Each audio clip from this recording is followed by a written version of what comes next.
sa tingin nyo, natikman nyo na lahat ng mga masasarap na pagkain dito sa Pilar, Bataan, ay nako, nagkakamali kayo. Dahil meron ditong isang maliit na bagong kainan dito sa Dao Street, Panilaw, Pilar, Bataan, na nag-o-offer lang naman ng mga iba't ibang masasarap na pagkain na tiyak bago sa inyong panlasa pero swak sa bulsa. Nag-o-offer din sila dito ng only rice, only soup, only gravy, plus free juice. Kaya't ano ba inaantay natin? Tikman na natin ang masasarap at ipinagmamalaking pagkain ng Arte de Cocina.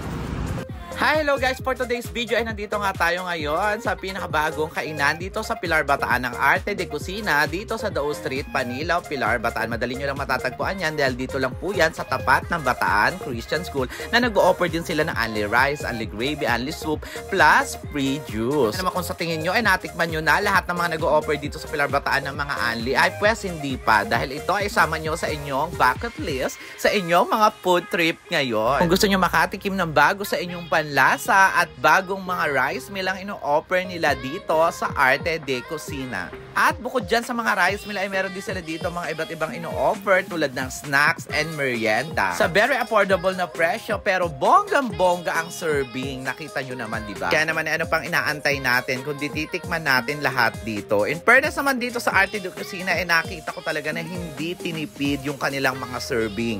Etong kinakain ko na to ang pinakabago sa kanilang menu na tamang-tama sa mga nagda-diet dyan. Ang sarap, grabe. Bukod dyan, meron din silang bago sa menu na nachos and tacos na mamaya papakita ko sa inyo pero hindi ko na natikman dahil nga sobrang busog ko. And syempre, mawawala ba sa ating listahan ang pinakababorito kong pork sisig. Isa rin to sa mga bestseller dito sa Arte de Cocina. Kaya naman nung natikman ko ay hindi nakakapagtaka kung bakit bestseller nga ito sa kanila. Sobrang dami nga nang isinerve nila sa akin kaya naman naloka ako. Hindi ko alam kung anong uunahin, kung anong unang titikman. Meron din sila dyan Hungarian, merong mang inasal, merong burger at fries, merong nga nachos at tacos, merong fried chicken, may liempo, at kung ano-ano pa, grabe. Ako naman sasabihin ko naman sa inyo kung talagang hindi masarap at hindi ko i-recommend sa inyo. Pero dito sa Arte de Cocina, nako, highly recommended na dapat ay talagang matikman nyo yan at mapasyalan nyo dito sa Pilar, Bataan. Kaya naman sa mga mahilig mag-food trip dyan at maghanap ng mga kainan na bago sa inyong mga panlasa, ay nako, tamang-tama kayo dito sa Arte de Cocina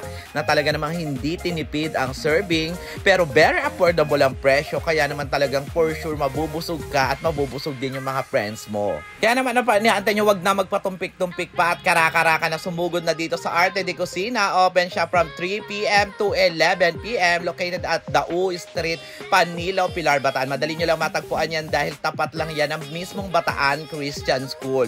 O diba? Kaya naman tara na, let's go! Yun lang muna for today's video. Bye-bye!